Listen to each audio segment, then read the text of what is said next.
Well, congratulations. You have made it into Prima Secunda of the Summa Theologia. We finished the 119 questions of Prima Pars, the first part of the Summa, and now you can see ST1-2, 1. That means the first part of the second part of the Summa, which is Prima Secunda. The second part of the Summa is called Secundae, which we'll get to many months from now. But this is where we begin the journey back to God. And in fact, St. Thomas Aquinas, in this treatise on the last end, as it's called, it's only 5 questions on the treatise on the last end, but he's going to be talking about what is man's last end. And then we're going to progress and start journeying towards God as our last end. So it's really very important to understand the structure of the Summa Theologia, that whole exodus, ready to us, created by God and then pulled back to God by God, but of course with free will playing a part of it as well. So there is a prologue to this treatise on the last end where Thomas says, since, as Damascene states, man is said to be made in God's image insofar as the image implies an intelligent being endowed with free will and self-movement,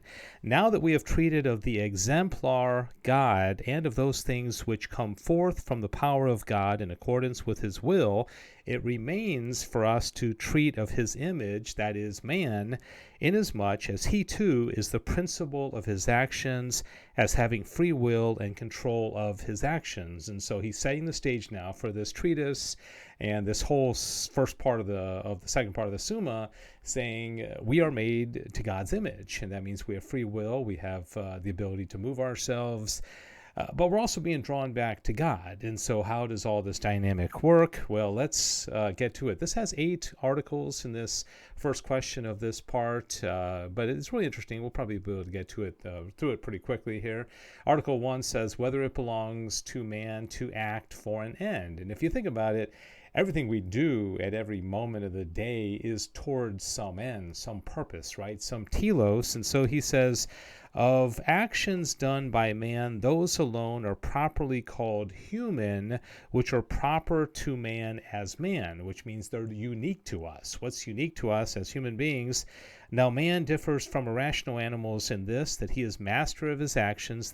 Wherefore, those actions alone are properly called human, of which man is master. Now man is master of his actions through his reason and will, whence too the free will is defined as the faculty and will of reason. Therefore those actions are properly called human, which proceed from a deliberate will. And so he's in this, article just differentiating us from the irrational animals and saying this is how we are likened to God and that we have free will. And it's interesting because if you remember in Prima Pars, there was a lot of tension in a sense between God's predestination, his providence, the universal cause, the particular cause, secondary causes. It almost seems at times that, God's got this all under control. Remember the question on fate?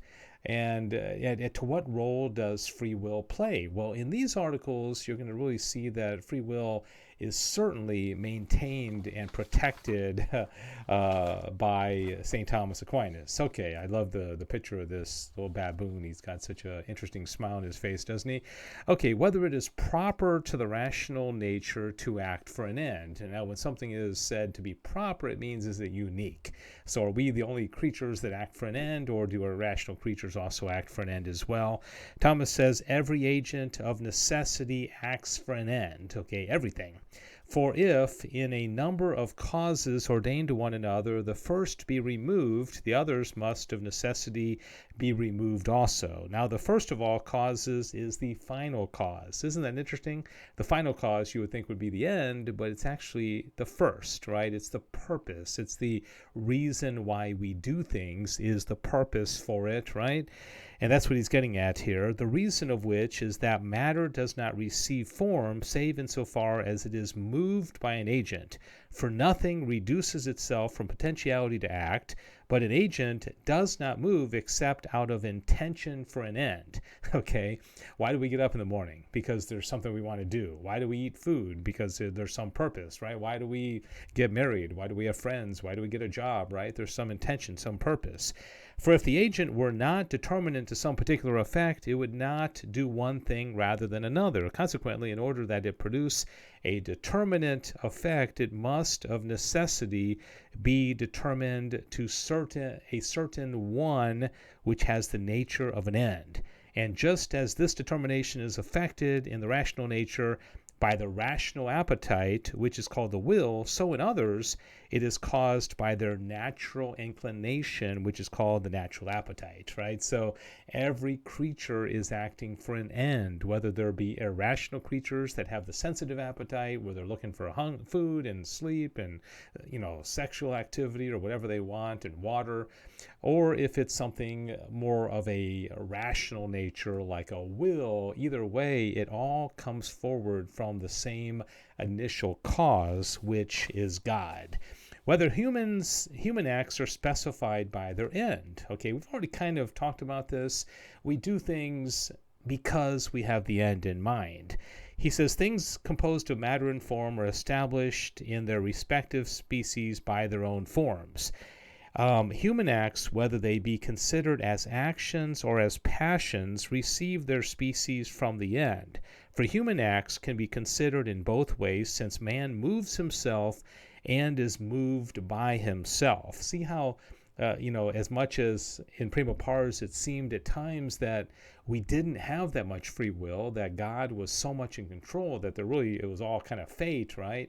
Which Thomas doesn't deny that there's fate, as long as you understand universal causes and secondary causes, but free will does play a part in it. It has been stated above that acts are called human inasmuch as they proceed from a deliberate will.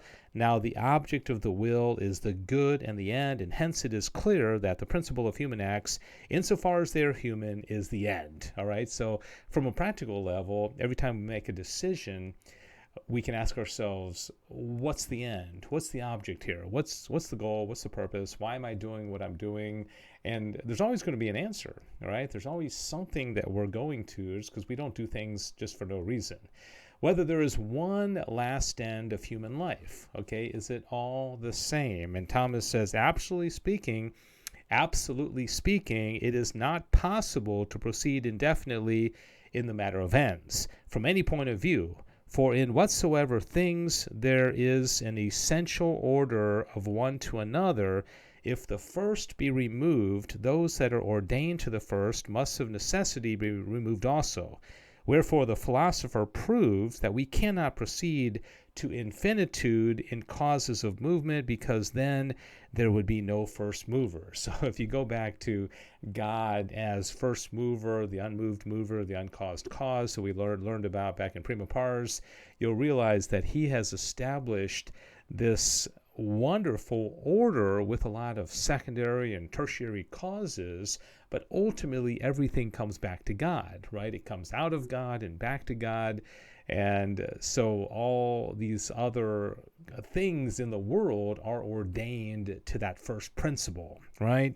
Now, there is to be observed a twofold order in ends. Now, this is really interesting. The order of intention and the order of execution. And in either of these orders, there must be something first.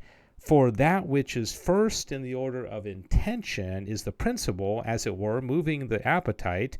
Consequently, if you remove this principle, there will be nothing to move the appetite. All right, so if that final cause is removed, the purpose for which we do something, well, then we no longer have any reason or motivation to move in the first place. On the other hand, the principle in execution is that wherein operation has its beginning. Okay, this is the act for an end. And if this principle be taken away, no one will begin to work.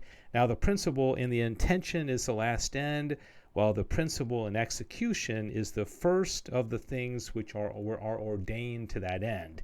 So you see this really cool order to it. Let's say you decide to take a vacation to Florida.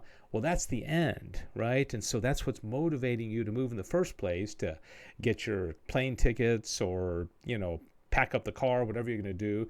But then the execution means you got to execute the action. You got to take that first step towards that end. So, okay, I think that's enough for that. Article 5, whether one man can have several last ends. It's impossible for one man's will to be directed at the same time to diverse things as last ends. 3 reasons may be assigned to this. First, because since everything desires its own perfection, a man desires for this ultimate end that which he desires as his perfect and crowning good. So there can only be one perfect and crowning good, which all the other things are ordained towards, right? And of course, that one good, we'll find out in a moment what that is. It is therefore necessary for the last end so to fill man's appetite that nothing is left beside it for him to desire. Because if we continue to have more desires, we haven't reached our final end. Consequently, it is not possible for the appetite to tend to 2 things as though each were its perfect good. The second reason is because, just as in the process of reasoning, the principle that is that which is naturally known, so is the process of the rational appetite, that is the will. The principle needs to be that which is naturally desired. Now, this must needs be one, since nature tends to one thing only. But the principle in the process of the rational appetite is the last end. Therefore, that to which the will tends as to its last end is one. Okay, so now you see the intellect and the will kind of coming together. The intellect is geared towards the truth. The will is geared towards the good. Well, God is the truth. God is the good. So everything we do is ordained ultimately to God. He hasn't really said that yet. He will, but that's what he's saying. The third reason is because since voluntary actions receive their species from the end, they must needs receive their genus from the last end, which is common to them all. Okay, article number 6.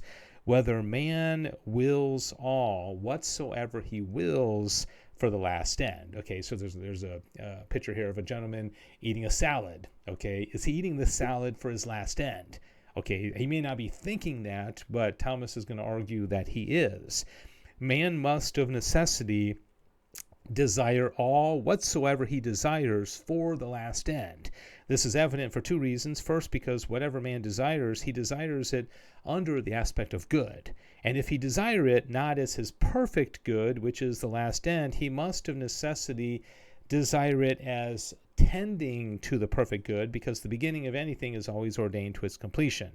Now, it's clear that secondary moving causes do not move save inasmuch as they are moved by the first mover. Therefore, secondary objects of the appetite do not move the appetite except as ordained to the first object of the appetite, which is the last end. I hope this makes sense, because this is so practical. This gives reason to everything that we do, that as the most mundane things like waking up in the morning or pressing the alarm clock or eating or taking care of the kids or driving your son to soccer practice. Everything has more meaning when you see it in light of what Thomas is teaching in these questions.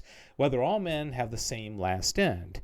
We can speak of the last end in 2 ways. First, considering only the aspect of last end. Secondly, considering the thing in which the aspect of the last end is realized. So I'm just going to paraphrase this one for the sake of time. We all have the last end. We all are ordained towards happiness, towards perfect goodness, which is God.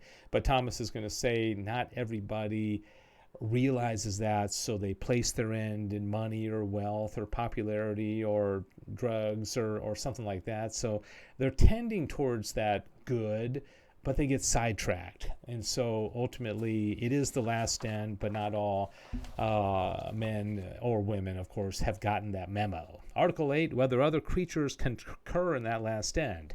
Okay, do we all have the last end? Even, this iguana here?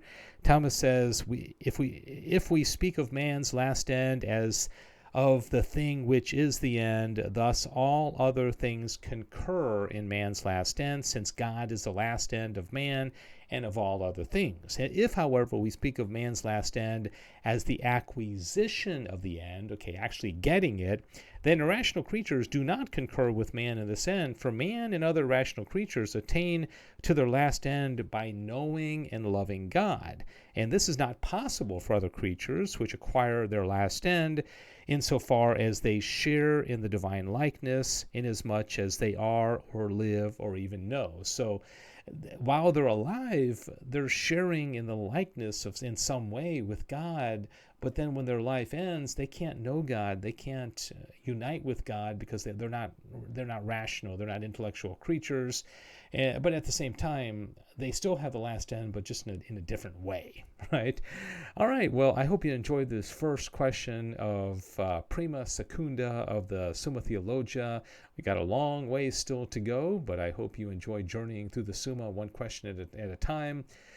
St. Thomas Aquinas, pray for us. God bless you.